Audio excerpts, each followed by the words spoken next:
Hey guys, and welcome back to Racetrack Remains. This is episode 2, and I did say in episode 1 that to start out I was going to have a couple street courses, but then I figured why not throw an oval right in the middle of it. So that is exactly what we're going to do today. We're going to be doing Nazareth Speedway, and this one is kind of local to me, so I know a little bit more about it. I was never there, never got the chance, but I do know a little bit about it, also with the help of Wikipedia, which is, it's going to be in the description because I'm too unoriginal to come up with my own wording and my own facts and stuff. So, yeah, shout out to Wikipedia. Anyway, Nazareth Speedway was an auto racing faculty in Lehigh Valley, Pennsylvania, or I always thought it was actually in the town of Nazareth, but I guess Lehigh Valley is like the whole area of it, kind of like with townships. I guess it's almost like that. It operated from 1910 to 2004 in two distinct course configurations. In its early years, it was a dirt twin oval layout. In 1987, it was reopened as a paved tri-oval that measured just slightly under 1 mile. Some of the most famous drivers coming out of Nazareth Speedway, including Kenny Brightbill, Mario, and Michael Andretti. In its earlier dirt track history, the course was associated with Frankie Schneider the most. Onto the history. Okay, so some of its former names were Nazareth National Speedway from 1910 to 1984, so a long time. Pennsylvania International Raceway from 87 to 93, so there's a 3-year gap in there. I'm not sure what that was. And then just Nazareth Speedway from 1993 until it closed in 2004. The major events that they held there were the Firestone Indy 225, which is the Indycar race, from 87 to 2004. The Gold's Pumps ITT Industries 200, which is the NASCAR Busch race, now Xfinity Series, from 88 till 2004. And the Chevy Silverado 200, which is the NASCAR Truck Series, from 96 until 2001. The lap record is held by Patrick Carpentier in a Champ car in 1998, and with a time of 18.419 seconds. So now on to the history of it. The site hosted motor racing events starting in the 1910s. 2 separate racetracks existed and operated on the site. An original half-mile dirt track and later a 1 1/8 mile dirt track was added.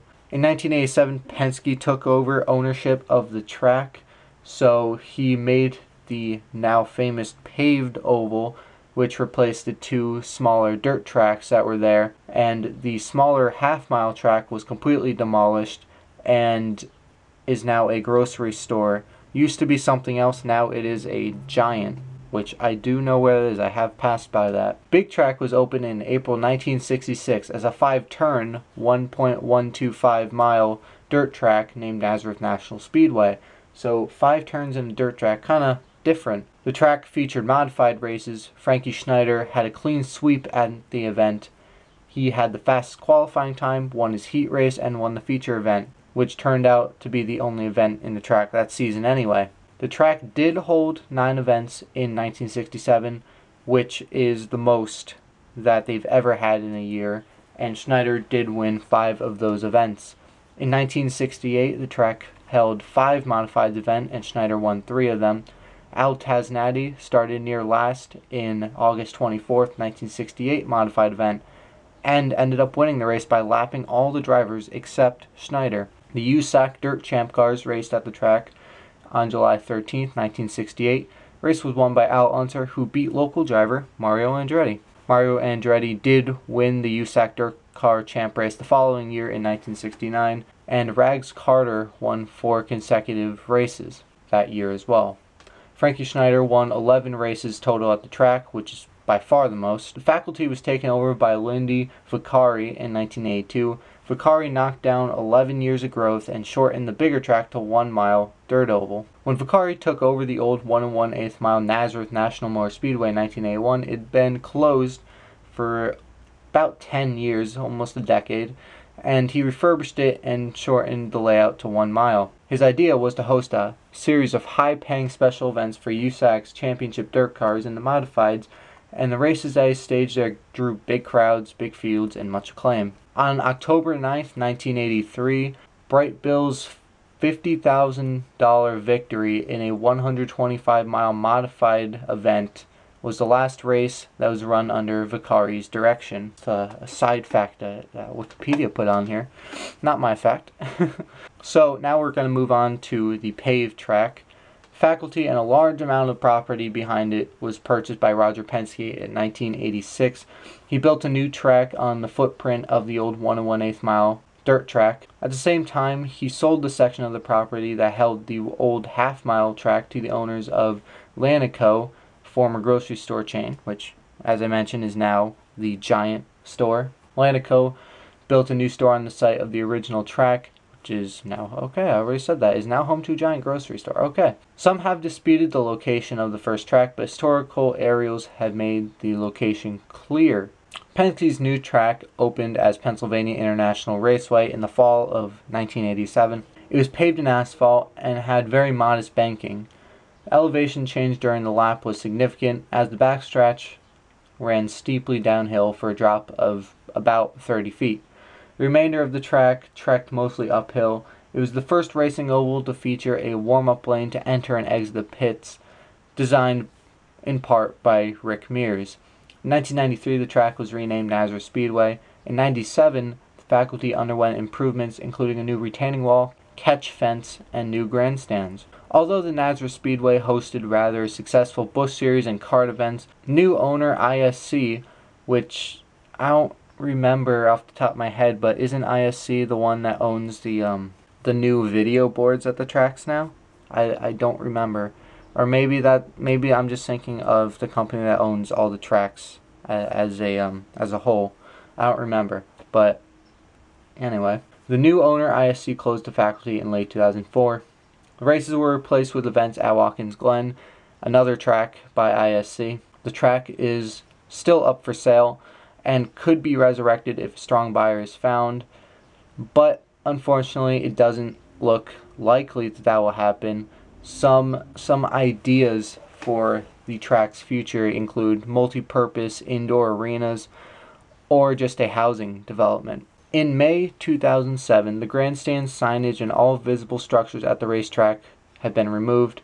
The disassembled grandstands were transported and erected at Watkins Glen and Michigan International Raceway. The track remains fenced off, and access to any part of the track or land surrounding it is restricted.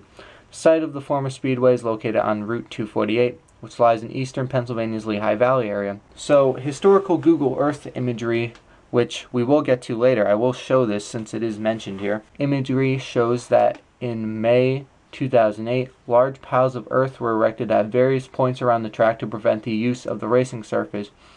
Images as of August 2010 shows these piles remained in place, though show signs of weathering. And although the track closed in 2004, it still featured in many EA Sports games after that.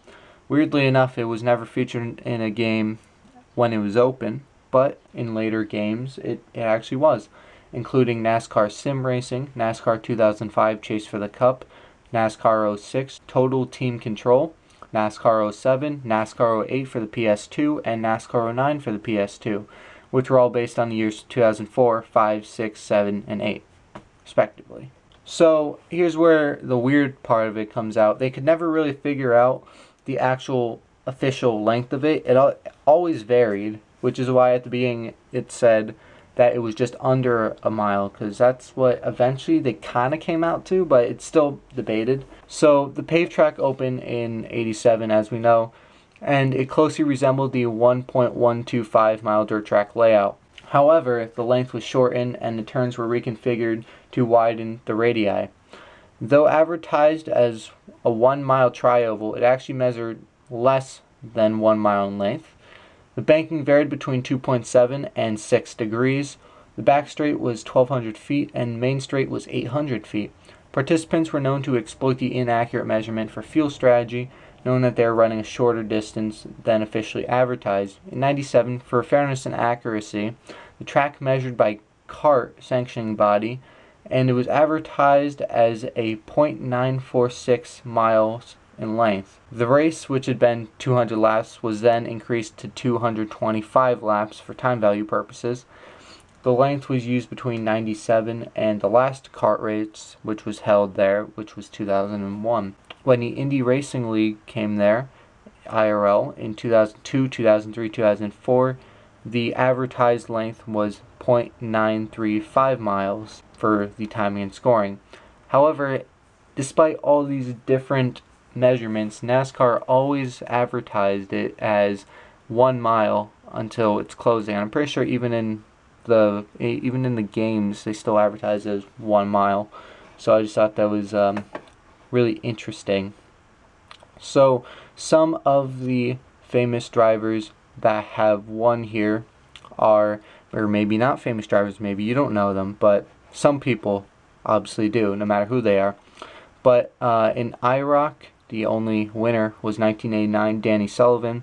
In the NASCAR Wheel and Modified Tour, you have winners in 91, such as Jan Leedy, 92 Jeff Fuller, 93 Tim Connolly, 94 Jeff Fuller again, 95 Tony Hishman, 96 Jan Leedy again, 97 and 98 Mike Stefnik, 99 Eddie Flemk Jr., Mike Stefnik won again in 2000, Mike Iwanitsko, I'm sorry, I probably butchered that so much, he won it in 2001, Nevin George won in 2002, Ted Christopher won in 2003, and Todd Swedge, again, probably not right, but he won in 2004. For the Craftsman Truck Series, or at the time it was called Craftsman Truck Series, now the Camping World Truck Series, Jack Sprague won in 96 in a rain-shortened race. It only ran 152 laps out of the scheduled 200, I believe. But then he did win the full race in 97. Ron Hornaday won in 98. Greg Biffle won in 99. Dennis Setzer in 2000. And Greg Biffle again in 2001. Some of the winners for the Busch Series race there started in 1988 by Rick Mast won in 89. Bobby Hillin Jr. won.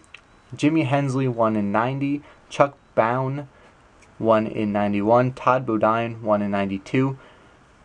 Robert Presley in 93. Ricky Craven in 94. Tim Fedewa, who is now a spotter, in 95. Randy LaJoy, who is 96. Or he isn't 96, but he won in 96. Elliott Sadler in 97. Tim Fedewa again in 98. Matt Kenseth in 99. Ron Hornaday in 2000. Greg Biffle in 2001. If I'm not mistaken, the same winners of the 2000 Greg Biffle did win both Busch race and truck race in 2001, but Hornaday won the truck race in 99, and Dennis Setzer won the Busch race in 2000. Okay. So, anyway, moving on. Jason Keller won in 2002, Ron Hornaday won again in 2003, and Martin Truex Jr. won the last race in 2004. In 1999, though, when Matt Kenseth won, the race was shortened due to darkness after a 5-hour rain delay, as they did not have lights. Okay, so for the winners of the Indycar series, I guess it changed several times, but from basically the now Indycar series from 87 till 2004. Al Unser won in July of 1968, Mario Andretti in 69, Keith Kaufman in 82. I guess there's this is all Usac, by the way. These first three are Usac. I guess there was a gap between 69 and 82 there. For the Champ Car history, Michael Andretti won in 87, Danny Sullivan in 88, Emerson Fittipaldi in 89, Emerson Fittipaldi again in 90, Arie Luyendyk, again, bad, 91, Bobby Rahal in 92, Nigel Mansell in 93, Paul Tracy in 94, Emerson Fittipaldi for the third time in 95, Michael Andretti again in 96, Paul Tracy again in 97, Jimmy Vasser in 98, Juan Pablo Montoya in 99, Gil DeFerrin in 2000, and Scott Dixon in 2001. For the Indy Racing League officially in 2002 through 2004, Scott Sharp won in 2002, Elio Castroneves 2003, and Dan Weldon in 2004. And just a couple notes. 1982, when Keith Kaufman won, it was shortened due to rain. And in 2000, when Gil DeFerrin won, it was originally scheduled for April 9th, but was postponed due to snow It was run on May 27th. And it seems like all the dates varied here. Some were in like September and October. Others were in April and May. One was even August. Okay, now, if you don't know already, they kind of have other series of Indy cars, kind of like minor leagues in a way. They are the Lights and Atlantics. I don't know if the Atlantics are even still around anymore. Possibly. But Lights, I know, are definitely still around. For the Kart Indy Lights series, Mike Groff won in 87. Calvin Fish won in 88. Mike Groff won again in 89. Robbie Groff, I'm assuming related, in 90. Robbie Bull in 91 and 92. Brian Herta in 93. Greg Moore in 94 and 95. David De Silva in 96. Cristiano De Mata in 97 and 98. And Ayrton Dere in 99. And for the SCCA and Kart Atlantic Championship, starting in 91, we have Jovi Marcello, Harold Heusman in 92, Claude Bourbones in 93, Mark Dismore in 94, Patrick Carpentier in 95 and 96, Alex Barron in 97, Buddy Rice in 98, Anthony Lazzaro in 99, and in 2001, finally, we have Tony Ave. However, now you probably noticed that I skipped 2000 there, and I didn't mention 2000 in the Lights either. That's because that's the year that all the events were postponed due to snow, and since the Lights and Atlantic races aren't exactly the major series, they're, like I said, they're kind of like the minor leagues. They moved those. Well, they didn't move those. They just canceled them altogether. So anyway, that is the end of the history part of this. I hope this was kind of interesting. This history part of it took longer than the Baltimore one did, but I hope you enjoyed it. And now we are not done yet. We are going to be going on Google Earth now. We're going to be checking out what is still there.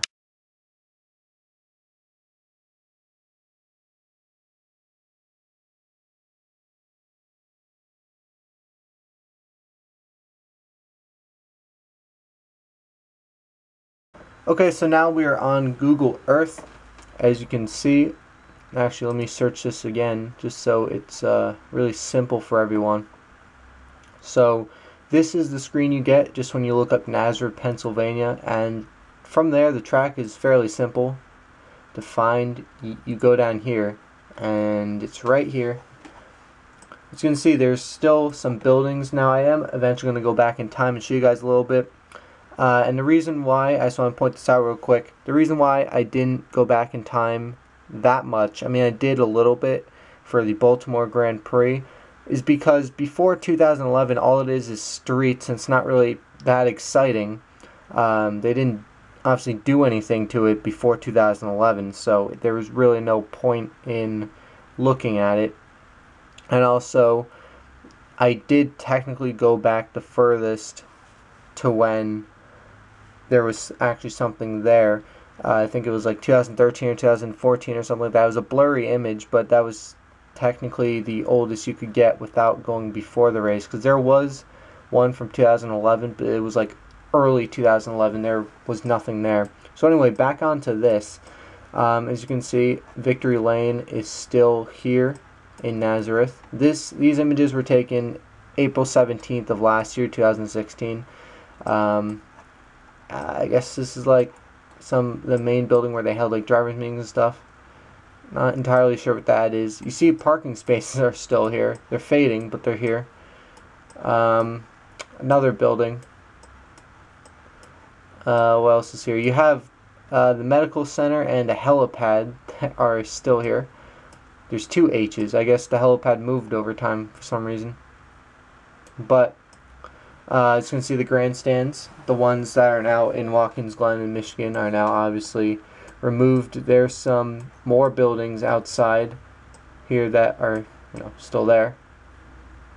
And what I find interesting is how, for the most part, grandstands are gone, but there's still little remains here of grandstands. They're still lying around. Front stretch, the start-finish line right there. As you can see, those dirt mounds that they were talking about before, put in 2008, that's what it looks like as of last year. Dirt still there. I guess they just want to prevent people from moving into the track and racing on it, or just driving on it in general. By the way, that was an accident. I didn't mean to do that. More torn down grandstands. And just to show you guys, there isn't really much outside of this, so there's not too much to show outside of where I'm showing you. Got some more dirt over here. You know, turn one. And in some of the images that I will most likely add later in post when I'm editing this, more dirt, which this one kind of looks overgrown. There's actual trees growing there. But in some of the images that I'll put in post, there are some images taken from there where like Firestone is still on the wall. Like ads are literally still there. There's a little crossover there into get another gated off part and more parking lots. And from here, oh yeah, this is the pit exit, by the way. Pit exit lane comes up here on the back stretch. From here, there's not too much left to show of the actual track. This kind of goes nowhere right here. But more dirt. And you're entering turn 3, the rumble strips still there. And the tunnel still there, of course. Another building. And you're back to the front stretch, really. So, where does this road go? I'm sure it goes off to another gated part, right? That's interesting. This road goes off to a strip of trees, which then leads to a farm. So whoever owns this farm right here is pretty lucky, to be honest, because they can just go right through here and walk into the speedway. That's pretty amazing. What else? I see more parking lots, and actually, whoever really lives here has great access to it. But what I find interesting, these are wires, by the way. This isn't the gate. The gate is right here. And I guess they boarded it around. But like, I think it's weird how this house literally shares the street with the entrance to the speedway. Like, it's not on this street. It's on this street. I just think that's interesting. And of course, you know, they gated it off completely, so not even these people can get through. But I'm sure there's a way. Anyway, where's that Giant store? The Giant store should be Rite Aid. I know where that is. Is this it? Giant Food Pharmacy. Okay, this is where the I guess this is where the half-mile track was, because that was the shorter one. This is where the half-mile track was. Obviously, if you look at it from the big picture, this was kind of all one block, I guess. If you think of it, this little square around here, and up here is where the half mile was. Down where the paved track now is where the 1 1/8 mile is. Let's see, are these images current or nah? These are images of when it was open. PIR. Heliport. Oh, let's talk about the heliport. Okay. So anyway, this road is the road that I've driven past this speedway on. And this is the entrance where I saw the sign. Actually, let's take a quick street view look to see if that sign is still there. Oh, that's interesting. Is it? Nope, gone. Okay. That's actually really interesting because, I mean, it has been several years, but last time I went past this sign, it still said Nazareth Speedway, and now apparently the sign is gone, and it just says Gate 4. Yep, Gate 3, my bad. But still, that's kind of interesting how last time I drove past this, the sign was still there, and now, you know, gone as of July 2016.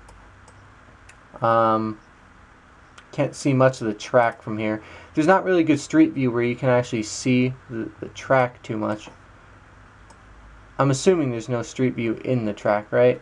Nah, there can't be.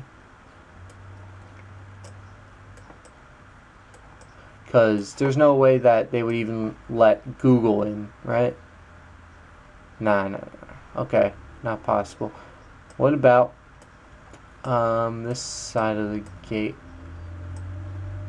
Any takers here? I guess not on that road, but can we see inside from this street?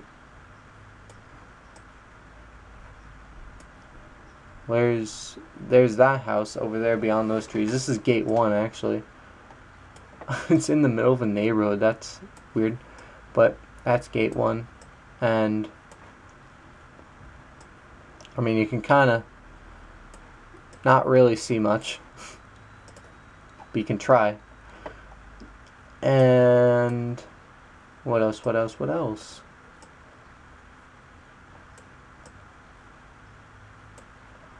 I know those streets you can't. How about this one? Can we see? First of all, let's try it from this entrance, because this is an entrance into the parking lot, so maybe you can see. Of course, it's gated off. I mean, it just looks like a lot of overgrown. You can see right there, there's a building. That looks like an infield building. Okay, so yeah, as you can see from this entrance here, this was an old parking lot, kind of a small one, but it was an old parking lot. And I mean, there's not much to look at, but there are a couple infield buildings that you can potentially see. There's something right there that looks like could be an infield building. Can we, back it up? Can see a little bit more of it. Of course, it moves us up for some reason, but yeah, that's about it, to be honest.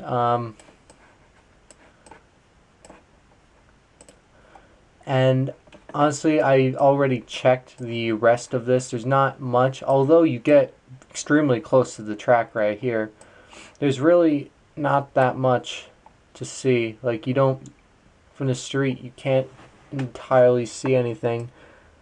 I mean, there's the this isn't the fence that outlines the track. This is just a protective fence with barbed wire on it. But you do see a little bit of the wall right there, as you can see, through all the shrubs and stuff. This does this does look like it is the outside wall to the track,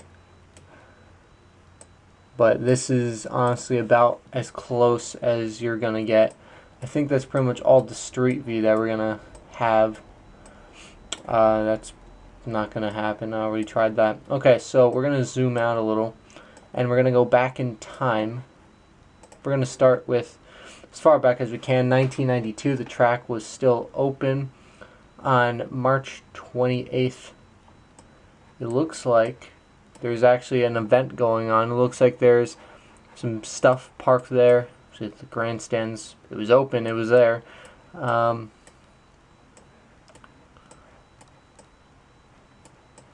Everything. How's that store? Is that okay? It wasn't giant, but whatever. I would have forgot, like Sanico or something. That was there.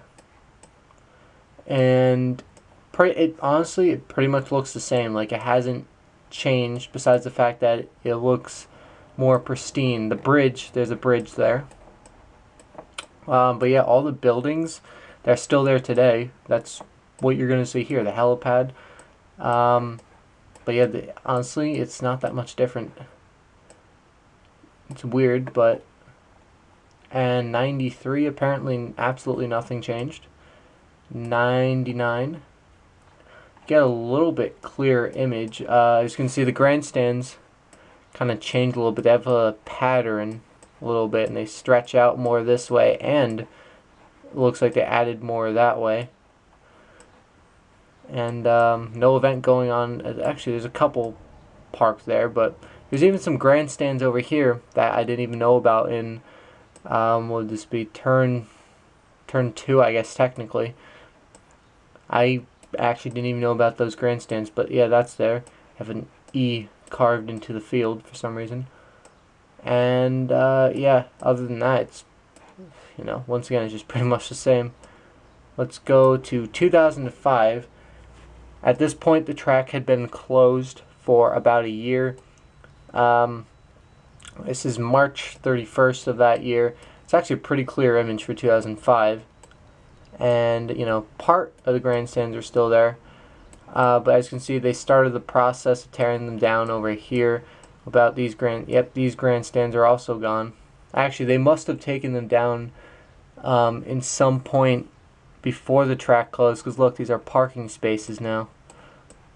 Interesting. For some reason, that still has a fresh coat of paint on it. The grass still looks great. It doesn't look run down yet. It still looks like a nice clean racetrack, although it is closed at this point in time. And oh yeah, that's something I forgot to mention, just because I don't know why, I guess it's so tall it kind of sticks out and you don't see it from the air. The scoring pylon, I believe, is still there. Maybe still there here. This is a blurry image. I don't know why sometimes it's like this. You get a nice clear image from 2005, but then you go to 2008 and it's blurry. But there is something important about this year. If you recall, when I was talking about the history, 2008, I know it's really hard to see, but they put down dirt to prevent people from going onto the track and driving on it. You'll probably see a more clear image of it later. In fact, I even showed you guys what it looks like as of last year. But this is the first year where they put down this dirt. You see the several checkpoints, I guess you could call them. And really, you know, they're the same place as one I showed you before, so it's not really that interesting. I think this next one should be a more clear image. 2010, not the best, but still more clear than the last one. And I guess it is kind of weathering a little bit. According to Wikipedia, I mean, it's too blurry for me, honestly. It's hard to tell. Still looks fresh. That paint still looks fresh. And also 2008, that bridge was removed. Just pretty sure that this line right here is where that bridge was, those lines. But 2012 is a nice clear image. As you can see, the dirt is kind of weathering away. There's plants going in its place. And now it's definitely starting to look a little bit run down at this point. Yeah, 2012 kind of looks like 2016. I mean, from the air, the track doesn't look that beat up either. I mean, I'm sure there's some cracks and stuff, but from the air, it doesn't look too bad, besides the fact that everything's growing around it.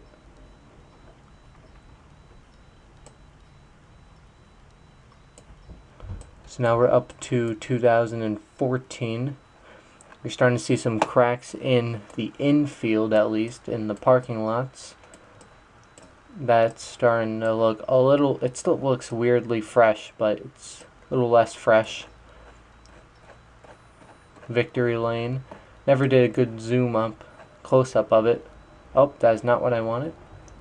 Get out of ground view. But yeah, that's what it looks like. And actually, I take that back. I guess the pylon was eventually removed, because look at that. It's just the stand at this point. And this was taken in on April 20th of 14. And you know, everything, it looks like some stuff spilled over here. I don't know what all this is, but yeah, the dirt weathering away is still barely there at this point. They're just mounds. But yeah, still not sure. I see these around. Still not entirely sure what those are, or this. Don't know. But anyway, that is honestly about it. And at this point, you know, the track is starting to look a little weathered. But now we're going to the most current we have, 2016. And we're going to end it here. So I thank you guys for watching. And please leave suggestions for upcoming videos down in the comments below. And other than that, I will see you guys later.